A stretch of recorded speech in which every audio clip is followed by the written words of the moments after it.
Regresamos del canal comunitario Amagá Televisión con el invitado de hoy, el especialista en Derecho, abogado, especialista en Seguridad Social y Derecho Laboral, el doctor Helman Darío Orozco Posada, que gentilmente nos acompaña en el día de hoy para aprender con ustedes, nuestros televidentes. Aprendemos de todos los profesionales que acá comparten estos espacios de la televisión pública local. Doctor Helman, en el primer programa que hicimos, después de la transmisión que se hace, que se repite nuevamente porque la gente lo pide, preguntaban mucho por temas específicos, dónde localizo al doctor Helman. No hemos dicho dónde lo podemos localizar, doctor, para que la gente pueda tener una asesoría más personalizada sobre cada tema. Sí, bueno, me encuentro, mi oficina está en el edificio Seguro Bolívar, oficina 806-2, y la dirección es carrera 49, número 4973. Esto es Junín con el pasaje Colombia, a una cuadrita del edificio Cortejera en la ciudad de Medellín. Y mi número celular, 311-630-7662. Ahí me pueden llamar, contactar, respondo toda la semana. Yo no descanso, yo contesto un viernes, un sábado, un domingo. El número que yo vea que no lo tengo grabado, que es un número desconocido, lo contesto, no tengo ningún problema, pues como de que no conozco el número, entonces no sé, yo contesto el número que llame, pues puede ser un cliente más, una asesoría más, con mucho gusto. La consulta es gratuita y siempre a la orden en lo que les pueda servir. Usted es de Titiribí, vive en Titiribí, de hecho va para Titiribí en estos momentos y aquí lo retuve un ratico. Nacido y criado en Titiribí, claro. Allá tengo mis hijos, mi familia, mi mamá, mis hermanos. Vivo en Medellín, lógicamente, por situaciones laborales, pero mis hijos estudian en Titiribí. Voy cada 8 días por allá a visitarlos. Hoy aproveché ya, luego de este programa, me sigo a visitar mi familia en Titiribí. Me regreso a trabajar nuevamente el lunes en mi oficina. Aquí podemos localizarlo mucho en Amagá, porque hace tránsito entonces hacia nuestro vecino municipio de Titiribí. De hecho, acá en Amagá tengo bastantes clientes. Me llaman mucho. Con algunos me he reunido, vengo directamente a Amagá porque yo paso cada 8 días para Titiribí, entonces aprovecho y entro acá a Amagá, hablo con los clientes, me encuentro con ellos, aquí tomamos tintico en el atrio, etc., porque acá no tengo oficina, ¿cierto? Pero no tengo ningún problema en venir a visitarlos y compartir un rato, que me expongan sus inquietudes, lo que sucede, y yo con mucho gusto los asesoro, y si es del caso llevarles el demanda o reclamación administrativa o lo que sea necesario, derechos de petición, una acción de tutela, etcétera. No hay ningún problema. Yo paso muy seguido por acá por Amagá y atiendo mucha gente por acá. Muchas gracias. Conmigo también pueden contactarse. Yo tengo su teléfono. O además con usted, señor Babio, yo también le voy a dejar unas tarjeticas y eso para que la gente, cualquier inquietud que tenga, le pueda reclamar y me contacten con mucho gusto lo que necesite. Sobre todo de una familia muy desconocida, de don Gilberto Orozco, de don Antonio Orozco, de todos los Orozcos. Familia de todos los Orozcos de acá. Sí, pues aquí somos la familia Orozco. Es que yo viví en ese pueblo, yo viví acá en Amagá, muy querido el pueblo, lo visito mucho, muy amañador. Aquí estudié también. Hice primero y segundito de primaria, acá en la escuela arriba. Viví por ahí cerca de la cancha de donde queda la normal. Eso anteriormente era una cancha ahí hacía deportes yo con mi familia, los amigos, que recuerdo tanto aquí, a Jairo Tavares, Alberto Tavares, todos los Jaramillos. Y los compañeros de su papá, enseguida le doy el nombre para que ellos se den cuenta, y los compañeros de su papá que también trabajó toda la vida en la minería, en Nechí, en otras empresas. Sí, señor. Don Tiberio Orozco, que es muy reconocido en este pueblo, es el papá de este abogado que hoy nos acompaña. Sí, mi papá trabajó toda la vida acá, un tiempo en Titiribí, pero él generalmente trabajó por acá en Nechí, mucho en Nechí, claro. Como minero, y se pensionó, pues desafortunadamente ya falleció, problemas de salud. Pero sí, muy conocido mi papá acá, billarista, le gusta mucho el billar, la guitarra, tocar guitarra por ahí con algunos amigos y eso. Pero lo digo porque muchos que nos van a ver en este programa, doctor, van a recordar a Tiberio. Sí, señor, claro, yo sé que lo van a recordar porque mi papá era, como hablamos por ahí, un personaje. Sí, bueno, vamos, doctor, entonces a hablar de lo que son los mitos en estos momentos. Hoy existe un proyecto de reforma pensional, es decir, lo que hemos hablado en estos programas y lo que hemos hablado con otros abogados acá en este espacio, está tratando de mejorarse o de cambiarse, no sé si para bien o para mal, pero se va a tratar de cambiar a través de una reforma pensional que el gobierno del presidente Gustavo Petro prometió en campaña y que lo está prometiendo llevar al Congreso. Ya de hecho lo llevó y está en comisión séptima para que se estudie. Pero ya mucha gente cree que muchas de las propuestas que están en ese proyecto son realidad, ¿cierto? Por ejemplo, la gente está pensando que la pensión anticipada que se propuso en el gobierno anterior también, pero que nunca pasó, que denominaban en su momento la pensión fiada, y era que a la persona que tuviera 850 semanas cotizadas como mínimo y tuviera la edad pero no alcanzara las 1.300, de hecho con 850 semanas se le podía otorgar la pensión y descontársele de su mesada el aporte a pensión y a salud, a pensión como si estuviera laborando todavía hasta que lograra llegar a las 1.300, ¿cierto? Ahí se le daba la pensión ya definitiva. Pero eso nunca pasó. Ahora el gobierno lo retoma otra vez y ya no la llaman pensión fiada, sino pensión anticipada de vejez, y es con 1.000 semanas. Pero eso apenas es una intención en el proyecto de acuerdo, ¿cierto? Hoy no tenemos eso. Al momento no tenemos nada claro establecido que se haya dictado mediante sentencia o se haya dado cualquier otro tipo de normativa que nos indique que así será para mañana, para un mes, un año, 2 años, ¿cierto? No nos han indicado nada que sea concreto. Al momento no tenemos nada. Entonces es lo que generamos, lo llamamos una mera expectativa que tiene a las personas, ¿cierto? Un poco preocupadas, un poco inquietas. A ver, ¿logro pensionarme? ¿No logro pensionarme? ¿Será que a mí me va a cobijar esta ley que hay por ahí en proyecto o algo? Pero es simplemente un proyecto, como lo venimos diciendo, pero no hay nada claro en el momento, no hay nada que se diga va a ser o no va a ser. Considero que no lo van a hacer así, porque para el Estado no es ninguna garantía. Mire lo que sucede ahora, todo el mundo recogiendo plata de acá, de allá y de allá, que porque estamos en unas crisis impresionantes para el mismo Estado y esto.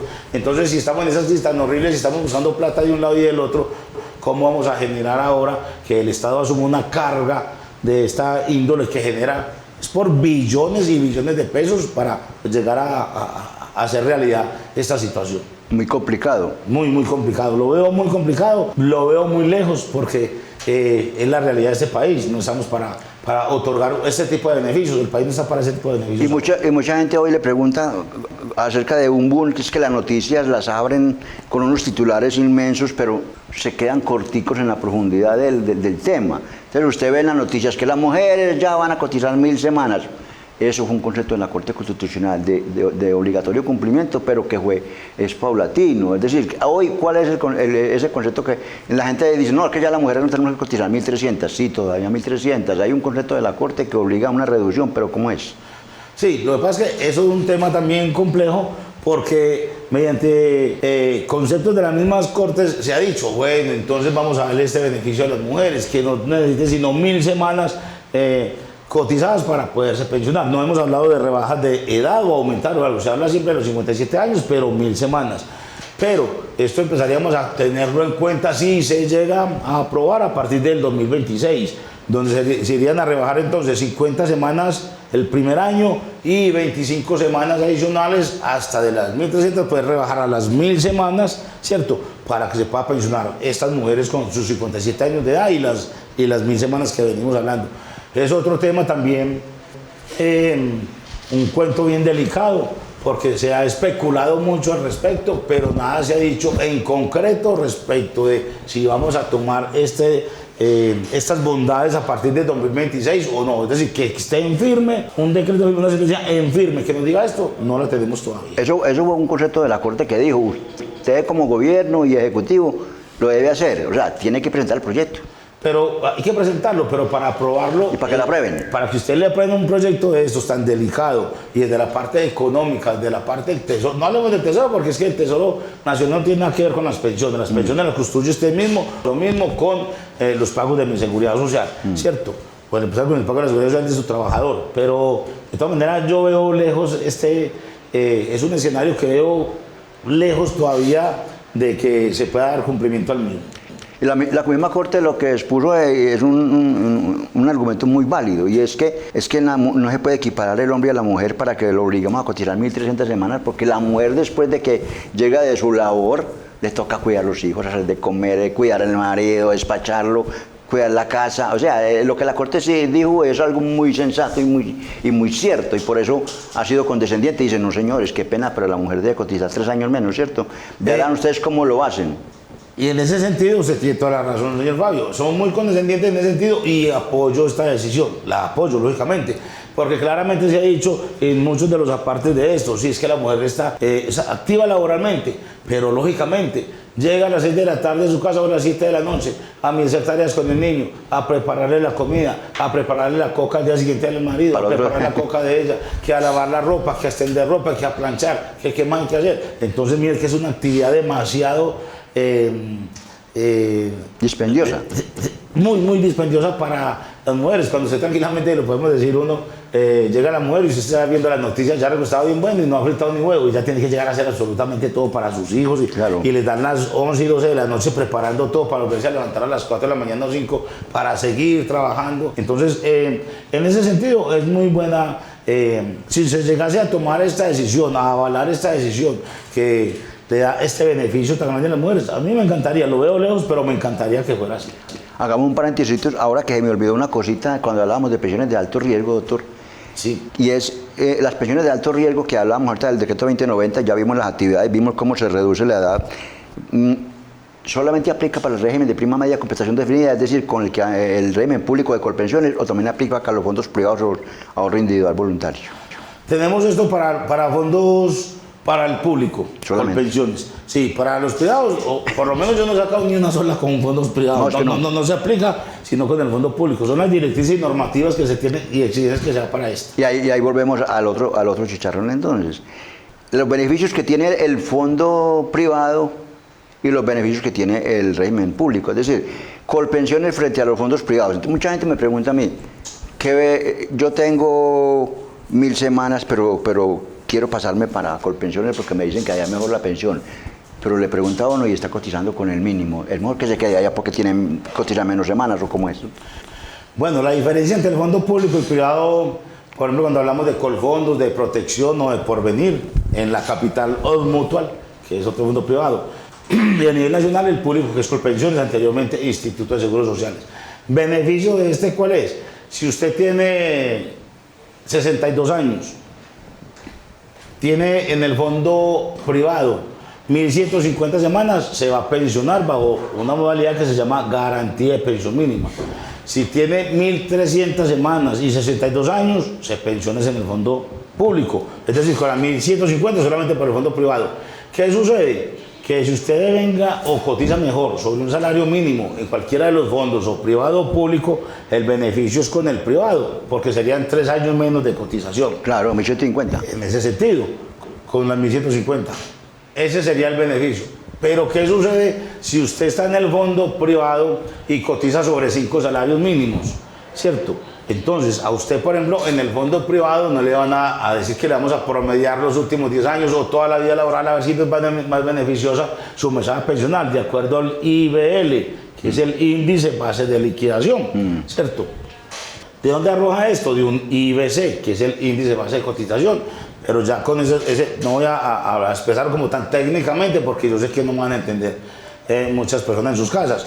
Es decir, más precisamente que si yo cotizo sobre 5 salarios mínimos en el fondo privado, no me van a tener en cuenta todo ese porcentaje de esos valores de los 5 salarios mínimos, sino que van a decir, haciendo unos cálculos, usted con los 5 salarios mínimos, su mesada pensional va a ser de 1.500.000. Estoy hablando simplemente a manera de ejemplo, porque no tenemos cifras exactas acá.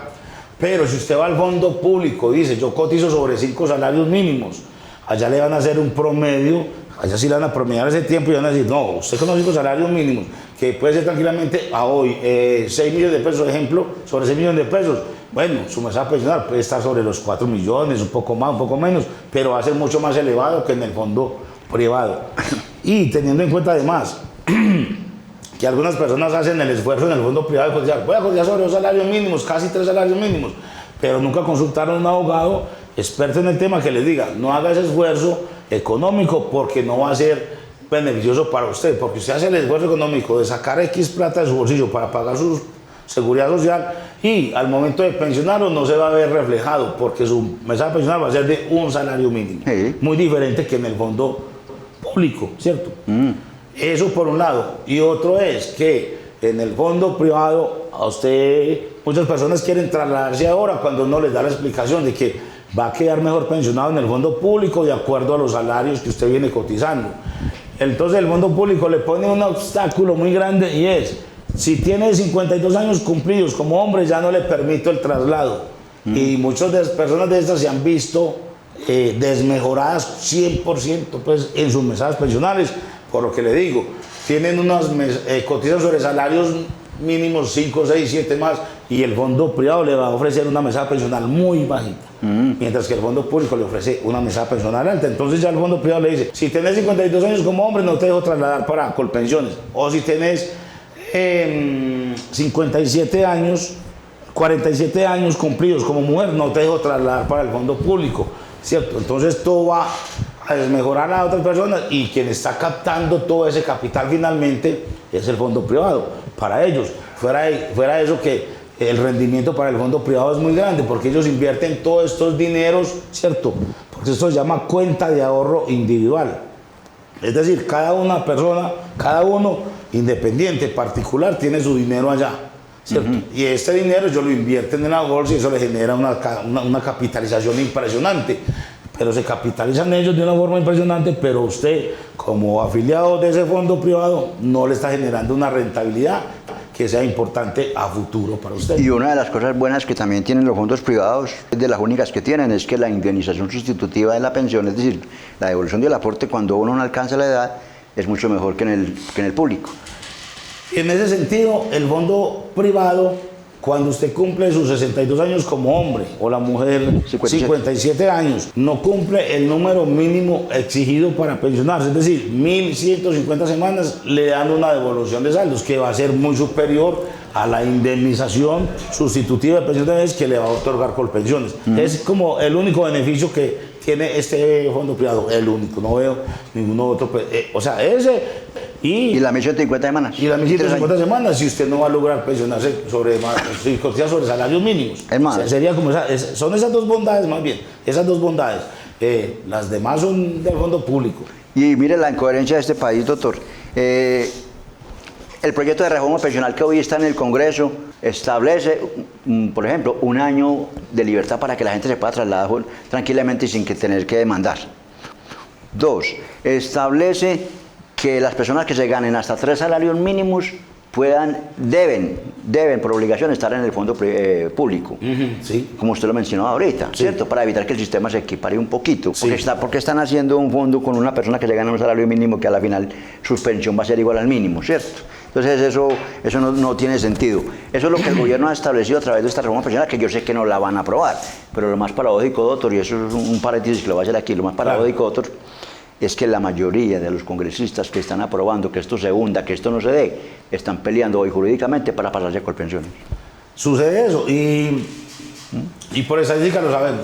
Todas aquellas personas que están peleando allá en el Congreso, pues en esos agarrones diarios, pero ellos lógicamente que están buscando, quienes están en el fondo privado, trasladarse al público, porque para ellos con esa cantidad de mesadas que cotizan no va a ser ningún beneficio estar en el fondo privado. Claro. Además de eso. Entonces, de ahí es que hablamos también de que tenemos una cantidad de demandas judiciales por esta misma situación, porque el fondo privado de pensiones no le permite a usted que si con 52 años hombres o 47, 52 hombres, 47 mujeres no se pueda trasladar al fondo público, entonces nos toca demandar. Son unas demandas que llamamos demandas de nulidad del traslado, para indicarle al juez qué fue lo que sucedió con ese fondo privado, por qué me obligaron a trasladarme a mí, o que me prometieron a mí que yo vi todo tan bonito y corrí a trasladarme para donde ellos, cuando no me dijeron que yo no tenía bondades especiales con ellos, sino que por el contrario, si yo tenía mesadas de cotizaciones muy elevadas, me iba a ver altamente perjudicado, ¿cierto? Y este tipo de demandas generalmente se vienen ganando ante los juzgados laborales, suben siempre en apelación al Tribunal Superior de Medellín en el caso de Antioquia, pero allá también se están confirmando estas decisiones que muchos jueces están avalando, es decir, dándonos la razón y diciendo, no, hay que trasladarlo del fondo privado al público.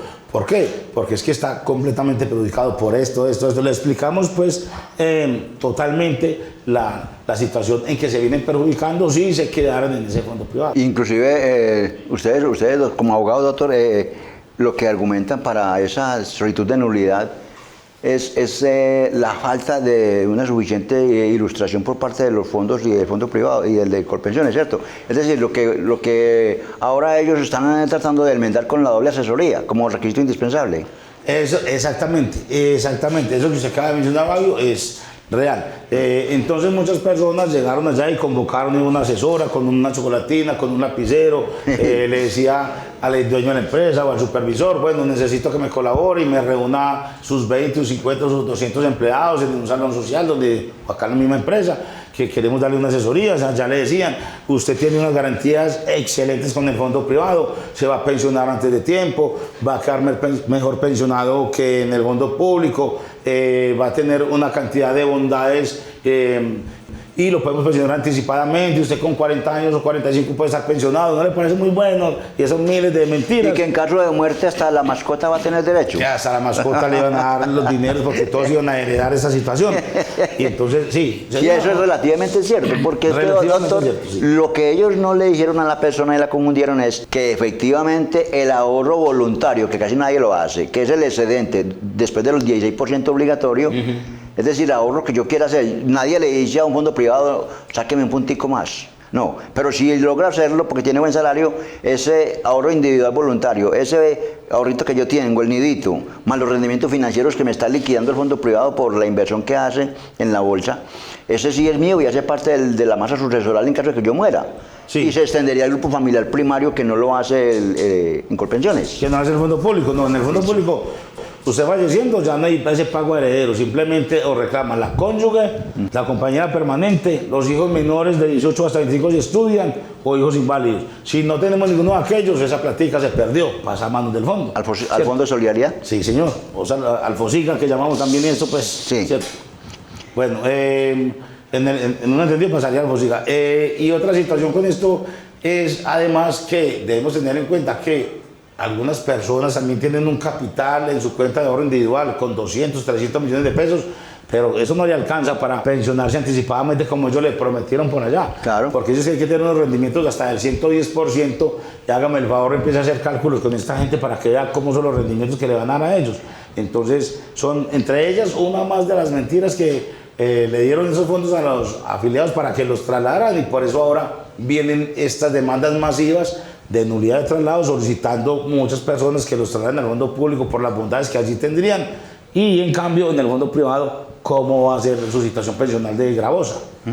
Hablando de ese tema, doctor, del grupo familiar que hereda las pensiones de sobrevivientes, en el sistema hoy de Colpensiones, que van a Colpensiones, que es el de prima media con prestación definida, que antes era Seguro Social, antes del año 93, con el decreto 758 del año 90, que era el que nos regía antes de la ley 100 del 93, y luego con la ley 797 del 2003, que modificó un poco ya las condiciones, que es lo último que tenemos hoy, ¿cierto? Sí. La ley 100 con la ley 797 sí. Lo último que tenemos.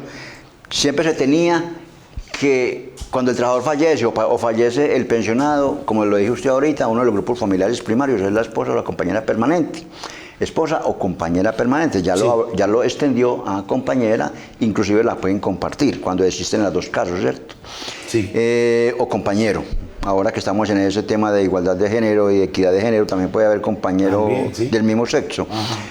Pero en el caso de compañero o compañera permanente, el Seguro Social en este momento, Colpensiones hoy se ha inventado una circular interna con la que están negando muchas y muchas pensiones. En el caso, por ejemplo, de una esposa que no hizo liquidación de sociedad conyugal, pero el que falleció tenía ya una compañera, tenía sus 5 o más años de convivencia cuando murió. La esposa propia, lógicamente, no tenía por qué estar con el fallecido, ya él tenía otra pareja que cumplía con el requisito de convivencia. Sí. Y ellos, en una circular interna, están diciendo que tenía la esposa propia, a pesar de aportarle el registro de matrimonio, están pidiéndole convivencia bajo el mismo techo y dependencia económica. Bueno, sí, eso es una circular interna que tiene ahora Colpensiones, la cual es válida para ellos, dentro de sus parámetros o dentro de sus directrices internas, válido para ellos, pero que no es válida para la justicia ordinaria laboral. ¿Por qué no es válida para la justicia? Porque la misma norma, y desde lejos lo venimos interpretando y se ha manejado, es que la cónyuge ¿cierto? Tiene derecho a un porcentaje de esa mesada pensional al fallecimiento de su esposa, mejor si su esposa, pues y eso, porque la esposa o cónyuge es diferente a la compañera permanente. Entonces tengo una compañera permanente, hoy fallezco y ella viene a reclamar, pero lógicamente yo llevaba 20 años que me había dejado con mi esposa y ella quiere venir a reclamar ahora. Y lógicamente que mediante sentencia judicial, mediante demanda y sentencia judicial, el juez le va a decir y le va a avalar, sí señora, usted tiene derecho a un porcentaje de esta mesada pensional X, que no va a ser el 50 y el 50, pero va a ser proporcional al tiempo de convivencia entre una y otra. Así ella también haya tenido otra relación y otro cónyuge ya, otro compañero. No nos habla ninguna sentencia ni norma que indique que por ella se encontrarse con un compañero no puede venir a reclamar el de su esposo. La norma es clara y si no lo ha dicho es porque es permitido. Y ahí hay otra cosa antes, doctor. Estamos hablando de procesos judiciales, porque con la directriz que tiene Colpensiones, todo eso lo están negando. Es más, están mandando funcionarios con carácter de investigadores a preguntarle a los vecinos si es cierto que Julanita vivía aquí, si es cierto que todo eso lo están haciendo ellos. Ellos lo vienen haciendo, pero lógicamente cuando yo voy a hacer una reclamación de esas, tengo que ser como solicitud administrativa, es decir, como un agotamiento de vía administrativa antes de entrar a demandar, porque yo antes de que me den una negativa en el fondo de pensiones no puedo ir a demandar, aduciendo que me van a negar. Yo tengo que tener una resolución mediante la cual me estén negando esa pensión, para luego ya buscar al abogado, decirle, abogado, me negaron esa pensión, ¿qué puedo hacer? Bueno, vengan, fírmeme el poder, otorgame el poder y vamos a entrar a demandar, a solicitar el porcentaje de la pensión de sobrevivientes que usted tiene derecho y que la norma le da el derecho a reclamar. Cuando la persona lo busca de ustedes, va a su despacho, ¿es porque ya le lleva la resolución negada o apenas va a iniciar y sospecha que se la va a negar y arranca de una vez con ustedes? Las dos situaciones. Muchos van y me consultan simplemente si tiene derecho o no tiene derecho. Yo les indico entonces normativamente desde mi conocimiento si hay lugar o no hay lugar a esto. Si no hay lugar, de todas maneras yo voy a ir a reclamar, porque yo les advierto de una vez, no la van a negar, necesito estos documentos, estos nos van a negar, pero judicialmente yo sé que seguramente nos van a conceder. No le prometo nada, ¿cierto? Porque abogado que prometa éxito en su demanda, pues le está diciendo mentiras. Pero sí tengo experiencia en esto, entonces uno los puede ir guiando para decirles, seguramente me pueden conceder mediante demanda judicial. No le prometo nada, no le digo, pues, le aseguro nada, pero seguramente nos pueden conceder. Y ese proceso que es el administrativo se hace para poder darle comienzo al judicial, ¿cierto? Ese trámite administrativo obligatorio para poderlo aportar luego al juez con la demanda judicial diciéndole, es que yo ya reclamé en tal época, mediante una resolución X de tal fecha, me dijeron que no tenía derecho por esto, y yo ya les echo el cuento ahí y ya el juez se encargará de todo el resto. Y cuando mucha gente lo que dice es que muchas personas dicen, es que como Julanita, que ni siquiera volvió a ver por él, que no lo volteaba a ver, que apareció cuando dio cuenta que murió, se la dieron y a mí no. O sea, mucha gente está equiparando las cosas y comparando y todo, como dice ustedes en la parte judicial, todo caso es independiente. Sí, en ese caso, y valga la redundancia, cada caso es independiente, cada caso es particular. Porque si en la calle llega, perdonó, el zapatero se crea abogado. No, eso se lo niega. No, usted tiene derecho. No, ese abogado no le dio lo que era. No, entonces, ahí sí vamos también al término exacto, zapatero a tus zapatos. ¿Cierto? Entonces, consulte con el experto en la materia, el experto en el área, y yo ya, en ese caso, pues conmigo, y ya le digo si hay lugar a reclamar o no hay lugar a reclamar y qué puede suceder con esto. Incluso también se da en el caso de los hijos. El siguiente grupo familiar primario que reclama en caso de fallecimiento del cotizante o del pensionado son los hijos que ya la ley estableció que son hijos legítimos o hijos reconocidos. O hijos reconocidos, sí. También estos hijos reconocidos, no biológicos como llamamos por ahí, pero que tienen su apellido, fueron registrados en debida forma y todo eso, pueden ir a reclamar también su pensión de sobreviviente si cumple con el requisito de ser menores de 18 hasta los 25 o alguna deficiencia también podrían ir a reclamar esa pensión de sobreviviente, lógicamente que sí. Casos que he conocido yo, por ejemplo, doctor, que fallece una persona, queda la esposa legítima, queda un hijo discapacitado mayor de 25 años, pero que la mamá, para evitar que ese proceso se le demore mientras lo califican al niño y todas esas vainas, entra a reclamar ella sola, dejando la posibilidad de que ese niño discapacitado quede por fuera si fallece ella primero. ¿Cuál es la recomendación? ¿Y qué puede pasar si la señora sí fallece y al niño nunca lo escribe? Porque, eso es lo mismo, la plata que manejar es la misma y yo sé que la manejo para los dos. Sí, eso sucede demasiado, porque la gente por el problema o la pereza de iniciar un trámite, ¿cierto?, de interdicción por demencia, porque para un jovencito de estos, obligatoriamente hay que iniciar el proceso de interdicción por demencia para que lo declaren interdicto y le nombren un curador que lo represente, para en un caso de estos ir a reclamar la pensión de sobrevivientes. Algunas madres no lo hacen y cuando ellas ya fallecen y queda el niño por ahí desamparado, lógicamente que la posibilidad queda abierta. No se cierra la puerta porque ya falleció la señora y que no lo hizo antes del fallecimiento, no. La posibilidad queda abierta. Bueno, yo tengo este jovencito que tiene una especial, una situación la cual no le permite ir a hacerlo, o no es una persona normal, llamémoslo así. Entonces yo como hermano, como familiar, como tío, puedo iniciar el proceso de interdicción por demencia para que me lo califiquen, me le decreten la interdicción y me le nombren un curador, alguna persona cercana que lo ha cuidado siempre, etcétera, para que esa persona como curador pueda ir a hacer la reclamación al fondo de pensiones por este joven que nunca y fueron a reclamar. Pero la posibilidad sigue abierta, se puede hacer. O sea que eso, en otras palabras, doctor, lo que nos dice usted es que en materia de seguridad social y derechos no hay prescripción. No, en este campo pensional las acciones de reclamar no prescriben, prescriben las mesadas, pero no prescriben la acción de reclamar, es decir, la pensión como tal, si fuéramos a reclamar la pensión como tal, no prescribe, simplemente las mesadas. Y lo haríamos por decir algo, si yo voy mañana a hacer una reclamación de esta índole, entonces a partir de la solicitud de esta reclamación que ya presenté, radiqué en el fondo de pensiones 3 años hacia atrás, me van a reconocer todas esas mesadas. Ejemplo, falleció el señor hace 10 años, no me reconocen los 10 años, sino los 3 años anteriores a la fecha de radicación de la solicitud de reclamación de esa pensión. Se aplica la prescripción. Y otra, para terminar, doctor, otra de las aberraciones que tiene esa circular interna que se le envió a Colpensión a todos los funcionarios para que exijan y que no están en la ley 100 ni en la ley 797 y que solo tienen que acudir a abogados para que inicien el proceso judicial, es el tema de auxilio funerario. Ustedes están inventando una pila de cosas que la ley no tiene. Simplemente el registro de función, factura de la funeraria, copia de la afiliación, fotocopia de la cédula del que canceló el entierro o el titular del contrato exequial. Sí. Ahora se están inventando que el certificado de la cremación, que el certificado del cementerio. Eso hemos dicho, hasta el conductor de la funeraria tiene que llevar el pase. Sí. Una situación también muy engorrosa con estos fondos de pensiones, señor Fabio, y es una situación irresponsable por parte de los fondos. Porque yo no tengo por qué ir a exigir toda esa cantidad de situaciones y documentos que están diciendo. O sea, normativamente se exigía anteriormente. Bueno, demuéstreme que usted es el titular del contrato preexequial. Listo, demuéstreme que tiene una factura de gastos de los gastos fúnebres. Entrégueme entonces el registro civil de función del señor, la fotocopia de cédula suya como titular y el fallecido.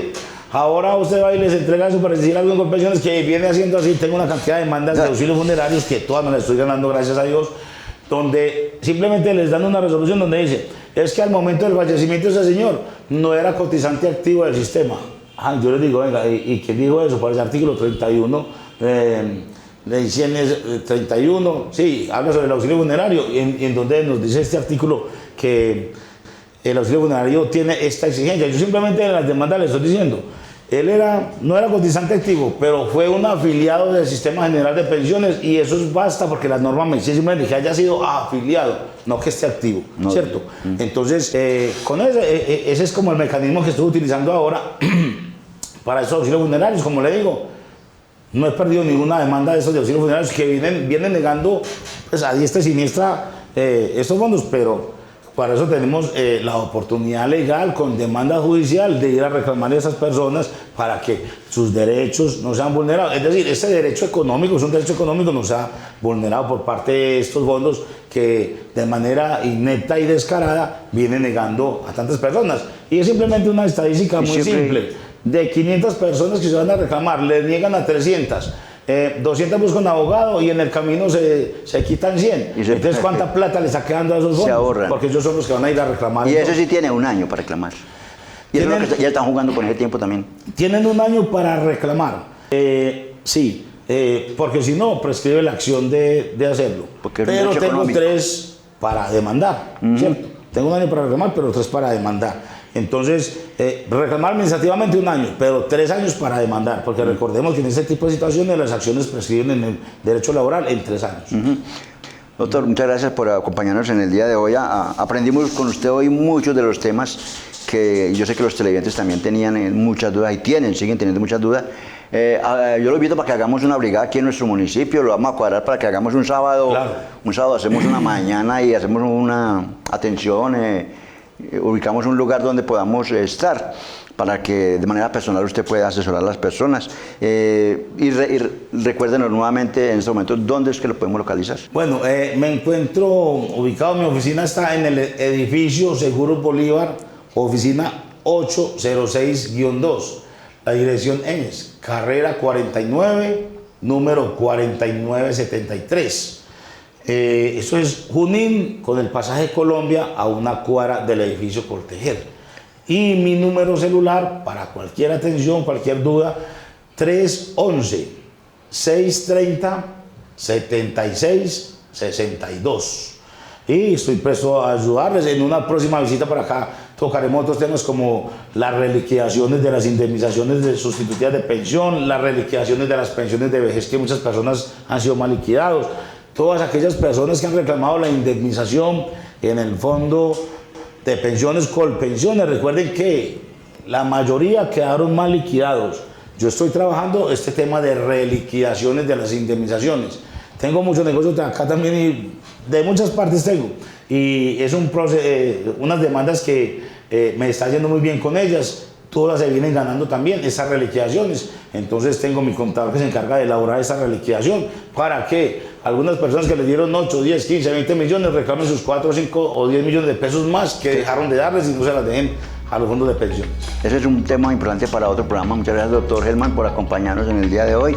Con mucho gusto, siempre a la orden, estaré por acá presto a colaborarles en lo que necesiten. Al canal comunitario de Amaga Televisión, muchas gracias a todo el personal técnico y a nuestros televidentes por estar pendientes de nosotros en estos espacios donde aprendemos cada día más de nuestros derechos para poder aprender a reclamarlos. Muchas gracias y hasta otra oportunidad.